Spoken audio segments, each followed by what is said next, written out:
The aroma of freshly brewed coffee filled the kitchen as I stirred in a splash of cream, taking a slow sip while scrolling through my inbox. It was a quiet morning, the kind I usually enjoy before diving into the chaos of work. But then, nestled among my usual emails, was one from Lana, my wife of 11 years. The subject line was simple. Important, our future. A strange chill ran down my spine. My gut already knew. Something about the tone of that subject line set off alarms in my head. I hesitated for a second before clicking it open. Inside, her message was brief. Hey Jack. I think we both know this marriage isn't working anymore. I've found someone who makes me feel alive again, someone who understands me in ways you never did. I want to start fresh, and to do that, I need to be free from you. Attached are the divorce papers. Sign them and send them back. There's no need for lawyers or drama. I've taken care of everything. Also, I thought it'd be best to show you how happy I am. So I'm attaching a little something for you. The house is mine now. The house. My stomach clenched as I saw the attachment, a single, high-resolution photo. It was our vacation home, the lakefront property we had bought together 5 years ago, the place we had spent summers watching the sunset from the back deck, sipping wine by the fire pit, and making what I had foolishly thought were lasting memories. And there she was, Lana, standing in front of the grand entrance, wearing one of the dresses I had bought her, a glass of champagne in her hand, laughing. Draped around her waist, smug as hell, was a kid, a young guy, 23 at most. Muscular, tanned, wearing nothing but swim trunks and a cocky grin, like he had just won the jackpot. I took another sip of my coffee, letting the bitterness ground me. My hands didn't shake. My breathing remained even. I clicked on the divorce papers she had so graciously prepared for me. They were thorough, far too thorough for something she could have done alone. No doubt she had been planning this for a while, consulting some cutthroat attorney, making sure every detail favored her. But she had made one fatal mistake. She assumed I was an idiot. I set my mug down, fingers moving over the keyboard as I typed my reply. Are you sure about that? Then, with a practiced ease, I blocked her phone and email. I wasn't going to argue. I wasn't going to beg or plead or curse. That wasn't my style. Instead, I opened my own set of documents, ones that had been prepared long before she ever thought of pulling this stunt. A slow, dark smile crept across my face. Little did she know, the house wasn't hers at all. The house wasn't hers. It never had been.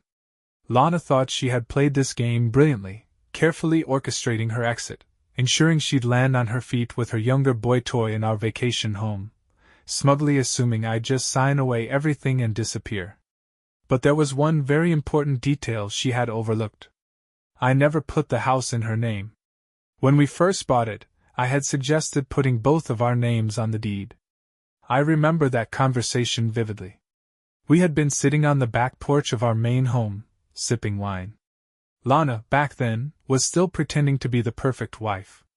Oh, babe, I don't care about that legal stuff, she had said, waving her hand dismissively. It's our house. We love it. Why complicate things? And I had agreed. Or at least, pretended to. What she didn't know was that I had already had my lawyer draft the paperwork in my name alone. At the time, it wasn't because I suspected anything, it was just good business. I came from a long line of men who learned the hard way that love and legal documents don't mix well. My grandfather lost half of everything he owned to my grandmother in their divorce. My father? The same story, different decade. I wasn't about to be the next idiot in line. And now, all of Lana's little plans, her arrogant claim that the house is mine now, were about to crumble right under her. I closed my laptop and leaned back in my chair, the taste of victory settling on my tongue like the last sip of my morning coffee.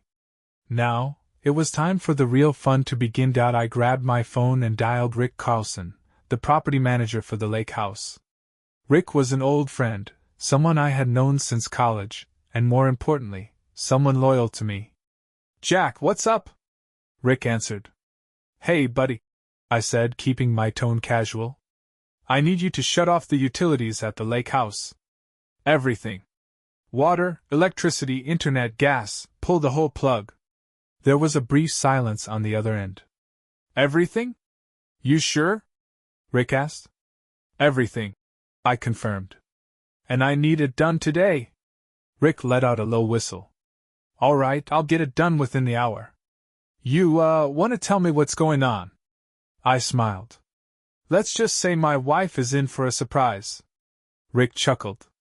Damn, man. All right, I'll let you know when it's done.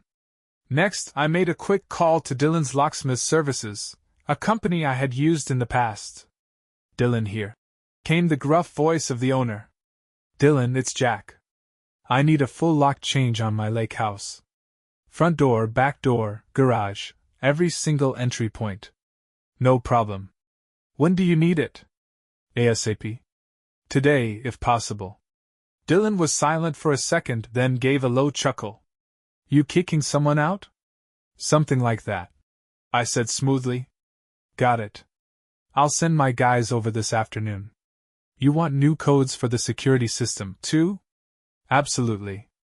I hung up, imagining the moment when Lana and her little boyfriend would try to walk back into the house, only to find the locks changed and the power cut. But that was just the beginning. Lana was smart enough to plan ahead, sneaking around behind my back, preparing legal paperwork, even consulting a lawyer. But I was smarter. I logged into our shared bank account and pulled up the details. Most of the money was already under my control. I had made sure of that years ago, ensuring that the important assets, savings, and investments were locked away in accounts she couldn't touch without my approval. Still, she had access to a few joint accounts, which I was about to take care of. Clicking through the options, I froze every shared account we had. The credit cards? Locked. The emergency fund? Gone. Let's see how long her little boy toy sticks around when she suddenly can't pay for anything. I grinned as I sent a quick message to my lawyer, informing him of the situation. He already had my divorce paperwork ready. Only this time? Lana wasn't getting a damn thing. I opened my email and pulled up Lana's message again. That arrogant, self-satisfied photo of her, standing in front of my house with her little trophy boy. She thought she had one. I forwarded the email to my lawyer with a single message attached. She thinks the house is hers. Let's remind her who actually owns it. Then, just to add a little fuel to the fire, I did one last thing. I unblocked Lana's email just long enough to send a response. Lana, sweetheart, I appreciate the message. But I have to ask, are you absolutely sure the house is yours? Because last time I checked, your name isn't on the deed. Oh, and by the way, don't forget to check your credit cards. Should be an interesting surprise. Take care. Then I blocked her again. Leaning back in my chair, I exhaled slowly, feeling a satisfaction I hadn't felt in a long time. She thought she had played the perfect game. But little did she know, she had just lost everything. By the time I finished my second cup of coffee, the wheels were already in motion. Lana probably hadn't even checked her email yet. She was too busy playing house with her 23-year-old boyfriend, basking in the glow of what she thought was her new life. But I was 3 steps ahead. Rick, the property manager, called me first. Jack, it's done. Power's out, water's off, and I even had my guy pull the internet modem. That place is a dead zone now. Appreciate it, Rick, I said, suppressing a chuckle. Listen, man, I gotta ask, what exactly is going on? Let's just say my wife made a miscalculation, I replied. And now she's going to learn just how badly she screwed up. Rick whistled. Damn. Well, if you need me to handle anything else, let me know. I'll keep an eye on the property. I might take you up on that, I said. I hung up just as my phone buzzed again. This time, it was Dylan, the locksmith. Your place is locked up tighter than a drum. New keys are in your mailbox at home. Security codes have been reset. Only you have access now. Perfect, I said. Thanks, Dylan. No problem. Oh, and you might want to check your cameras soon. Why's that? Dylan let out a short laugh. Let's just say your wife is gonna be very surprised when she gets back to that house. I grinned. I had a feeling she and her boy toy were about to experience a very inconvenient reality check. But I wasn't done yet. I logged into the security camera system for the vacation home. Thanks to the recent upgrades, I had multiple angles covering the front yard, back patio, and driveway. And sure enough, there they were. Lana and her boyfriend, standing in the driveway, looking very confused. Lana was jabbing at the keypad on the front door, her movements growing more frantic by the second. She didn't have the new code.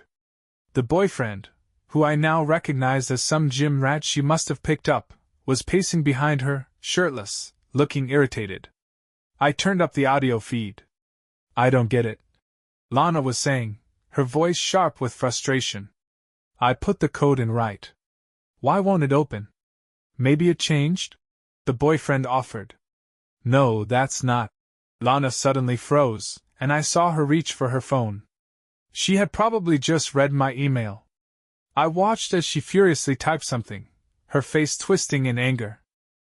A moment later, my phone buzzed.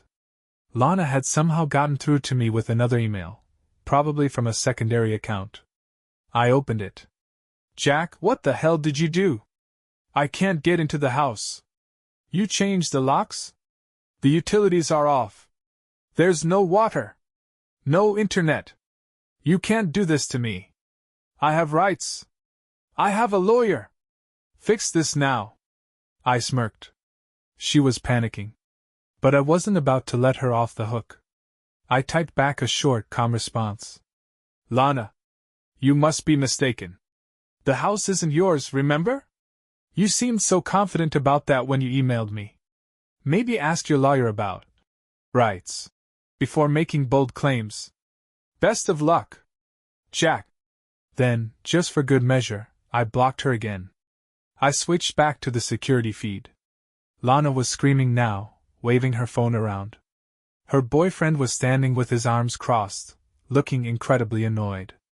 I couldn't hear them anymore, but it was obvious she was losing it. Then, the moment I had been waiting for happened. The boyfriend turned on her. I watched as the young guy threw his hands up in frustration.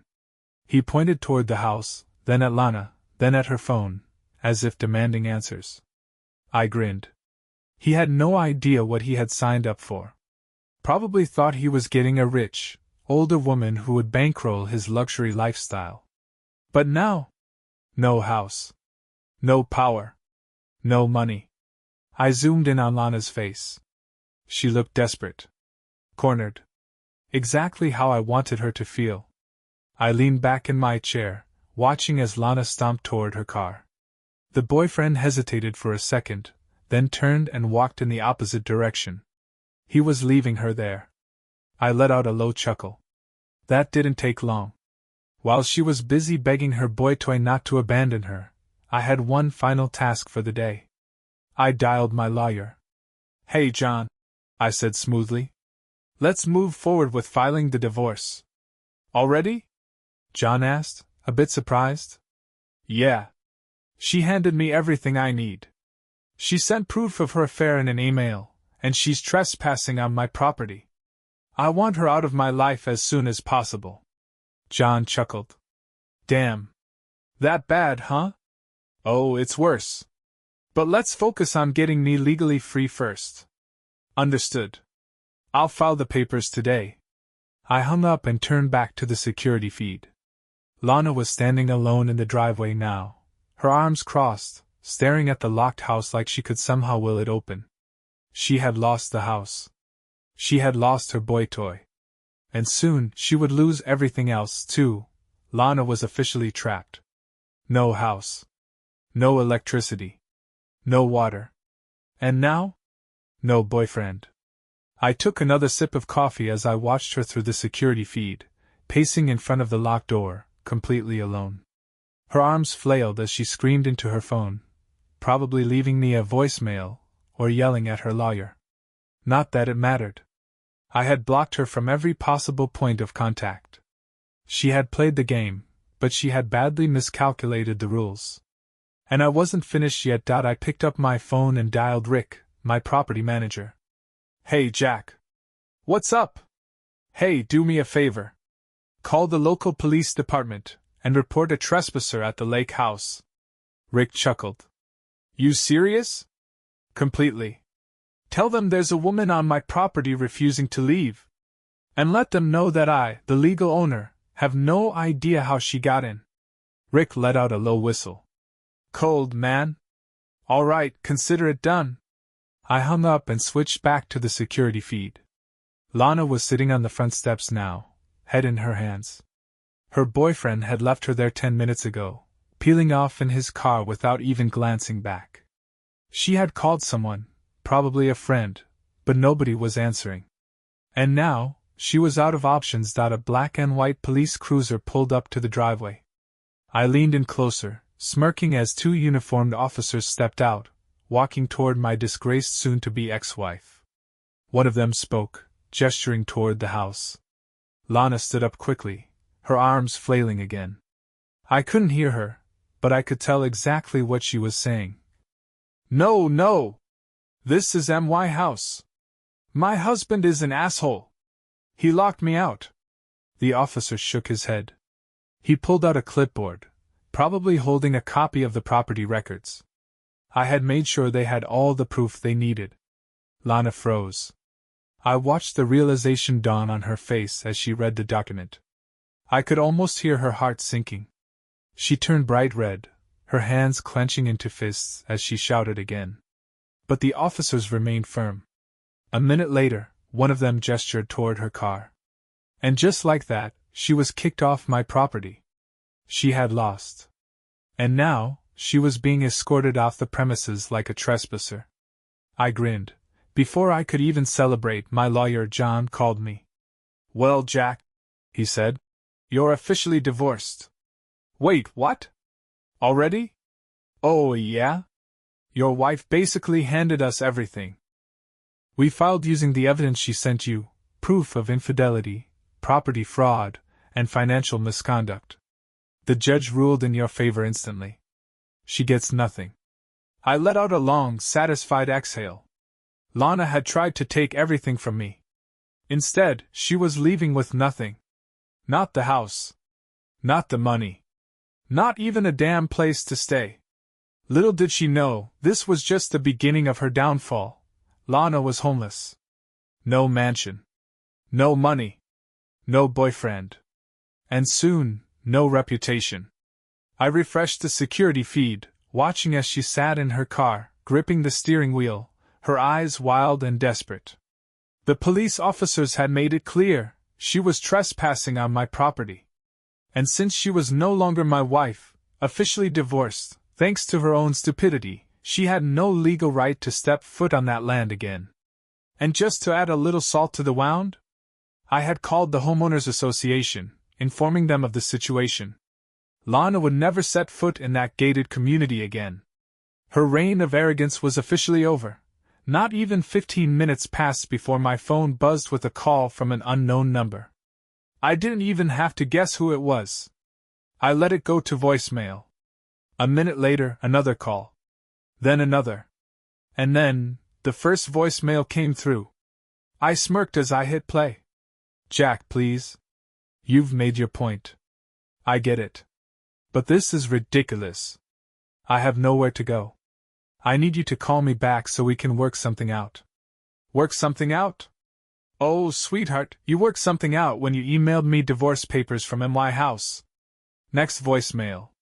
Jack, look. I'm sorry, okay? I made a mistake. We both know I wasn't happy, but maybe I went about this the wrong way. We can fix this.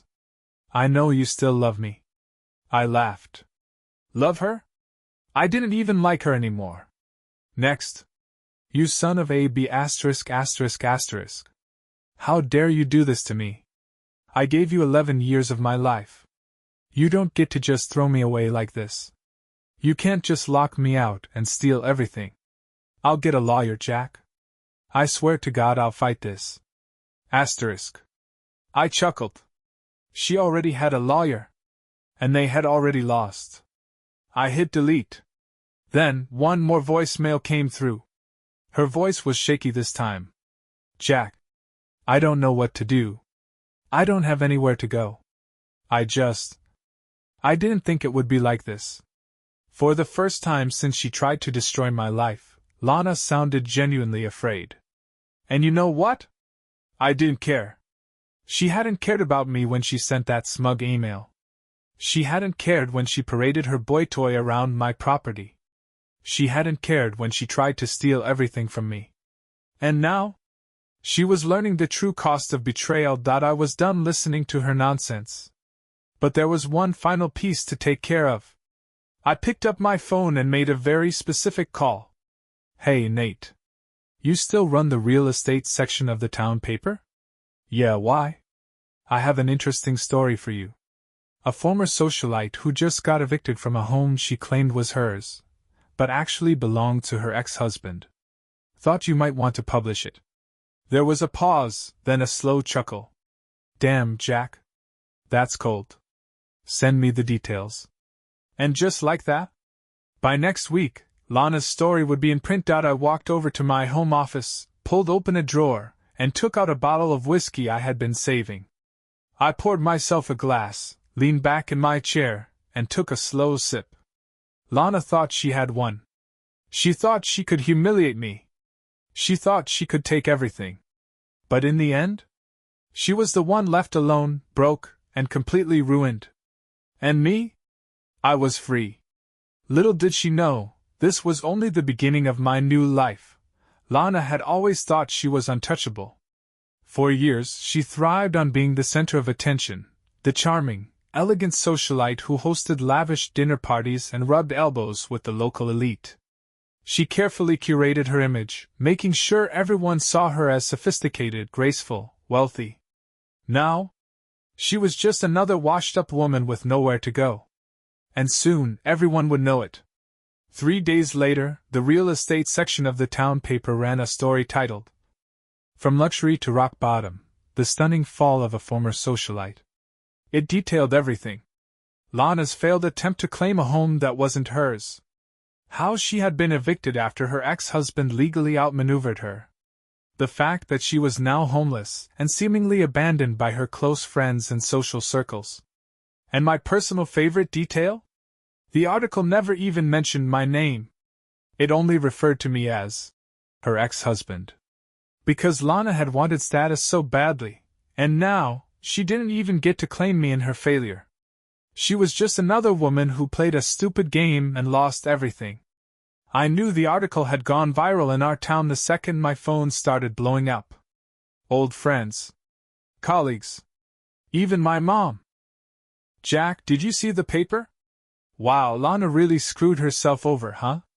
Dude, I can't believe she tried to steal from you. What an idiot. Man, you handled this like a pro. Cold, calculated, and absolutely deserved. I let the praise roll in, offering only short responses. Because the best reaction was going to come from Lana herself. And I didn't have to wait long. It was Saturday evening when it happened. I was at home, sipping on a drink, enjoying the peace and quiet. I had finally gotten back to my routine, a life without Lana's toxic presence. Then, my phone lit up with a text from Rick, the property manager at the lake house. Rick, dude, you need to check Facebook. Now. I raised an eyebrow, opened the app, and there it was. Lana's absolute, unhinged breakdown. She had posted a rage-fueled rant, publicly, on her profile. I cannot believe the lies and slander being spread about me. Jack is a monster who stole everything from me. I gave that man the best years of my life, and this is how he repays me? You all should be ashamed for believing these rumors. That house was mine. I deserved it. I was the one who made it a home. Jack is nothing but a cruel, vindictive little man who couldn't handle the fact that I moved on. And for the record, I am not homeless. I have plenty of places to stay, and I am doing just fine. Anyone who shares that disgusting article is dead to me. I stared at my phone, laughing so hard I almost spilled my drink. She was losing it. And judging by the comment section, people were absolutely tearing her apart. Lana, you literally emailed him divorce papers from his house. What did you expect? Small blue diamond, so you're not homeless, but you're screaming about losing everything? Pick a struggle. Small blue diamond, Lana, we all saw you with that kid. You downgraded hard, girl. Small blue diamond, imagine thinking you can rob your husband, lose, and then play the victim. Elmio.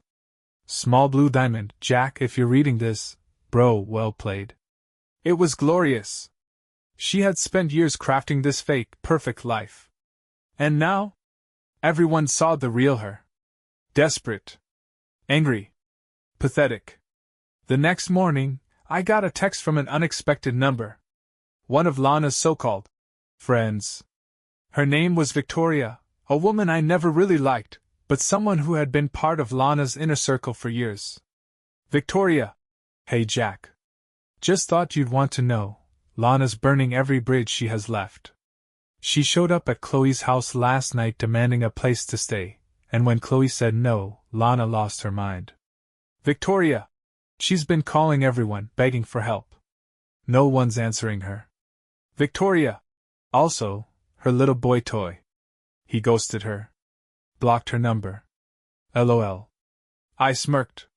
So now even her friends were done with her. Lana had truly lost everything. And I was loving every second of it. As I leaned back in my chair, I realized something. For the first time in years, I felt light. No more walking on eggshells. No more dealing with her lies. No more stress. Lana had been the worst decision of my life. But how I handled her downfall? That had been my best move yet. And little did she know, I was just getting started with my new life. Lana was in freefall. No money. No house. No boyfriend. No friends willing to take her in. She had spent years playing the role of the charming, sophisticated socialite, but the moment she needed help, nobody was there for her. And soon, she'd realize that rock bottom still had a basement. By Monday morning, I got another text from Victoria, one of Lana's former friends who had been feeding me updates. Victoria. Jack, you are not going to believe what just happened. Jack. Oh, please. Enlighten me. Victoria. Lana just tried to move in with her sister. And guess what? Jack. Let me guess. Got turned away. Victoria. Bingo. Apparently, her sister slammed the door in her face. I grinned. That was the final nail in the coffin. Her own family had cut her off. And now? She had nowhere left to go. I logged into our old shared bank account, the one she thought she could drain before I froze it. Still locked. The balance? Exactly zero. I scrolled through the transactions, looking at her last few desperate attempts. Crossmark declined, Uber $27.50. Crossmark declined, Marriott Hotel $312. Crossmark declined, gas station $56. Crossmark declined, Whole Foods $89.30. She was trying to live her old life, still expecting the world to bow to her. But Lana wasn't a queen anymore. She was nothing. And I was about to make sure she knew it. After seeing her public meltdown on Facebook, I knew she was checking her emails, desperate for some kind of response from me. So, I did something cruel. I unblocked her email, just for a moment, and sent this. Subject: thought you should know. Hey Lana. Just saw your little meltdown on Facebook. Classic. Thought I'd give you an update. The house? Still mine. The money? Still mine. Your friends don't seem to care about you. Your boy toy? Gone. Your reputation? Ruined. Let me be clear, you deserve every single bit of this. Good luck out there. Jack. P.S. Try not to cry too hard when you realize nobody's coming to save you. I click send, and immediately blocked her again. No response. No argument. No chance to beg. Just pure humiliation. And I slept like a baby that night. By Wednesday, I got another text from Victoria. Victoria. So, guess who just tried to get her old job back? Jack. No way. The same job she quit because she thought she was too good for it. Victoria, YP, walked into the office like nothing happened. Asked for her old position back. Jack. And? Victoria. They laughed in her face. I burst out laughing. She had burned that bridge years ago, thinking she'd never need it. But now, she had no choice but to crawl back. And the best part? They rejected her instantly. No job. No home. No money. Lana was officially out of options. By Friday, the entire town was talking about her. Lana had always been the one gossiping about others, judging women who let themselves go, laughing at men who couldn't keep their wives happy. Now, she was the subject of every conversation. I overheard a group at a coffee shop whispering, "Did you hear about Lana?" "Yeah. She tried to steal the house, and her husband outplayed her. Serves her right. Always thought she was better than everyone. I saw her at the bus stop yesterday. Looked like hell." I took a slow sip of my coffee, smiling to myself. This was better than revenge. This was justice. Saturday morning, I was at home, enjoying my first drama-free weekend in years. Then, a knock at the door. I checked the security camera. Lana. She looked like hell. Hair a mess. Makeup smeared. Wearing cheap clothing, a far cry from the designer brand she once flaunted. I let her knock 3 more times before I finally answered. Opening the door just a crack, I raised an eyebrow. "What do you want, Lana?" Her voice was shaky, desperate. "Jack, please. Just hear me out." I folded my arms. Silence. I don't have anywhere to go," she admitted, her voice breaking. "I just need a place to stay for a little while. Just until I get back on my feet." I stared at her. This woman, who had betrayed me, humiliated me, and tried to steal everything, was now begging to come back. It was pathetic. I took a slow breath, then smiled. "No." She blinked. What? "You heard me," I said, voice calm. "No. Not my problem." Her eyes filled with tears. "Jack, please, we had a life together. I made a mistake, I know that now, but—" "Not interested." I cut her off. She choked back a sob. I stared at her one last time before saying, "Good luck, Lana." Then, I shut the door in her face. She stood there for a moment, frozen, before finally turning and walking away. And I didn't look back. Lana stood on my doorstep for a full 30 seconds after I shut the door in her face. I watched through the security camera, arms crossed, waiting to see what she'd do next. Would she scream? Would she beg? But no. She just stood there, completely still, like she was trying to process the reality of her situation. Then, finally, she turned and walked away, her shoulders slumped, her steps slow, defeated. She had lost. And this time? There was no coming back. I had one last thing to take care of. Lana had burned bridges with me, her friends, her family, but there was still one place she thought she could turn to. Her ex-boyfriend. That 23-year-old gym rat who had ditched her the second he realized she wasn't a rich sugar mama anymore. And I had a feeling she tried to slither back into his life. So I made a quick call. I found his Instagram, a page filled with shirtless mirror selfies, motivational quotes, and cringy captions like, "Grind now, shine later." And wouldn't you know it? He was live streaming. Perfect. I clicked into the video, just in time to see him chatting with his followers. "Yeah, man, life's been chill lately," he was saying, leaning back in his chair. "Had to cut off some negativity, you know? Some people just bring bad energy into your life." I smirked. He was talking about Lana. I typed a comment. "So you're done with older women who send divorce emails from stolen houses?" His face froze. Then, a flood of other comments came in from random strangers who had followed the drama online. Small Blue Diamond. "Yo, is this the dude who bailed on that lady after she lost everything?" Small Blue Diamond. "Bro, you got exposed hard." Small blue diamond. Damn, my guy ran the second she went broke. His eyes widened. He ended the stream immediately. Yeah. I thought so. Lana wasn't getting him back. She was truly alone. A week later, I was grabbing coffee at my usual spot when I saw her. Lana. She looked rough, hair unkempt, wearing cheap department store clothes, sitting at a corner table, staring blankly at a black coffee. She hadn't noticed me yet. I could have walked past her, ignored her, let her sit in her misery. But instead, I walked up to her table and casually pulled out a chair across from her. She looked up, startled. Her face strained of color. Jack, she whispered. I smiled. Calm. Relaxed. In control. Lana, I greeted, sipping my coffee. She swallowed hard.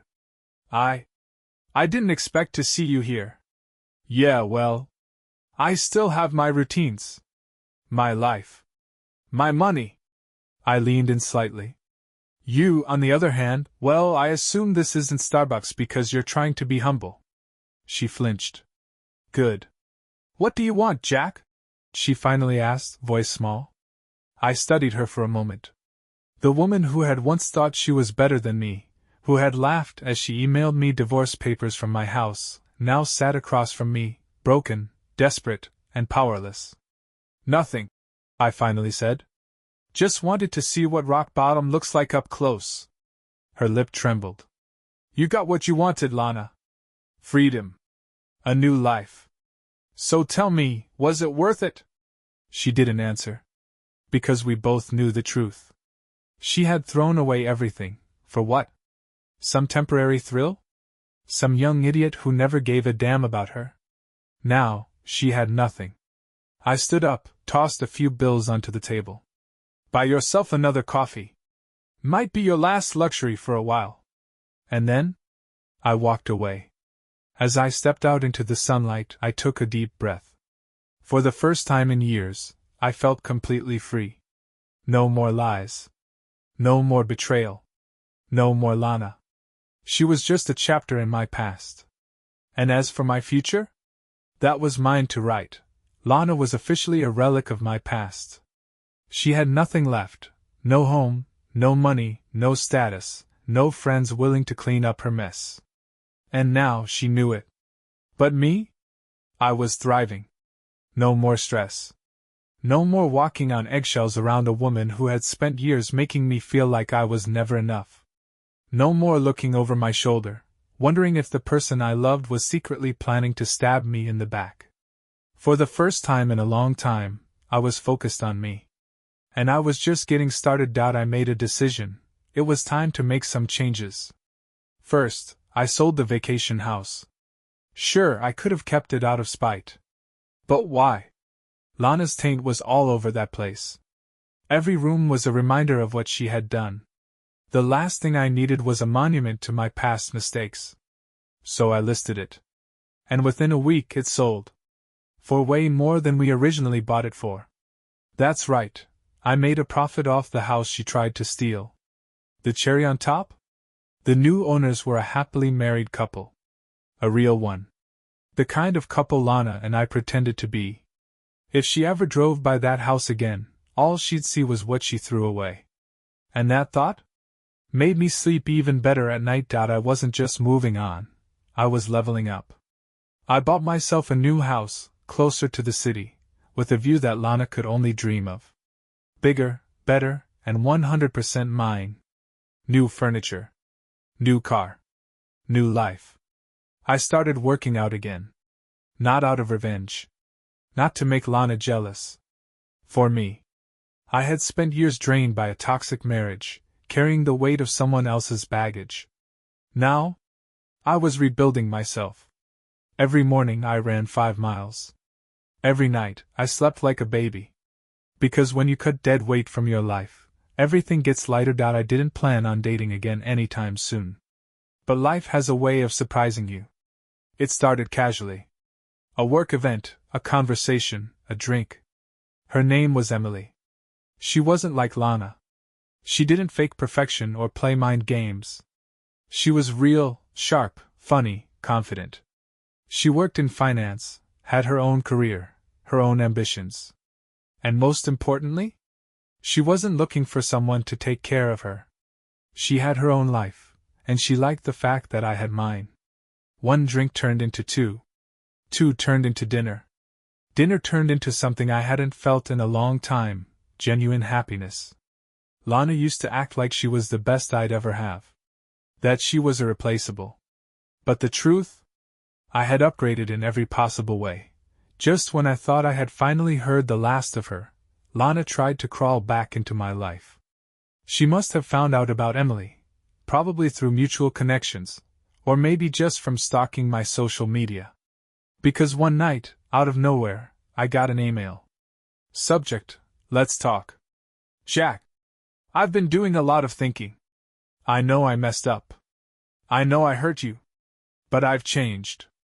I've realized so much about myself since we split, and I just want a chance to talk. To explain. Maybe we can find a way to be friends again. Maybe, even more than that. I still think about you all the time. I miss us. Please, just one conversation. That's all I'm asking. Lana. I stared at the email. Then I laughed. Lana, the same woman who stabbed me in the back, tried to steal everything, and publicly humiliated herself. Now she wanted to talk? Now she missed us? Nah. I didn't even bother responding. I just forwarded the email to Victoria, her old friend, with a simple message. Looks like your girl still hasn't learned her lesson. Victoria replied within minutes. LOL. What a joke. Yeah. That's exactly what she was. I was happy. I was successful. I was free. Lana was nothing. She had played her little game, made her selfish choices, and in the end, she lost everything. And now, she had to live with it. Meanwhile, I was just getting started. Lana was nothing more than a distant memory now. A mistake I had made. A lesson I had learned. But for her, I was the one thing she could never get back. And that was her ultimate punishment. It was a random Friday afternoon when I saw her for the last time. I was grabbing coffee with Emily, laughing about something completely unrelated to my past, when I felt eyes on me. I turned. And there she was. Lana. Standing near the entrance of the cafe, staring at me like a ghost from another life. She looked hollow. She wasn't the polished, confident woman she used to pretend to be. She wasn't the socialite, the trophy wife, the one who deserved the best things in life. She was just a broken woman who had lost everything. Emily followed my gaze. Who's that? She asked casually. I smiled, taking a slow sip of my coffee. Nobody important. And just like that, I turned away. Lana? She had faded into irrelevance. I didn't acknowledge her. I didn't give her a reaction. I didn't give her a single second more of my time. Because she had already wasted enough of it. And that? That was the final goodbye. She never got. Emily and I left the cafe. Stepping into the sun, I felt lighter than I ever had before. Lana had always thought she was irreplaceable. But now, I had found real happiness, with someone who actually deserved me. Someone who never played games. Someone who never needed to tear me down to feel powerful. Someone who didn't need to steal from me to feel like she had value. Lana had spent her life chasing status, money, and power. And in the end, she had nothing. She was just a woman who ruined her own life. And me? I had moved on to something better. Because when you cut out the poison, you finally start to heal. Little did she know, I had already forgotten her. The end.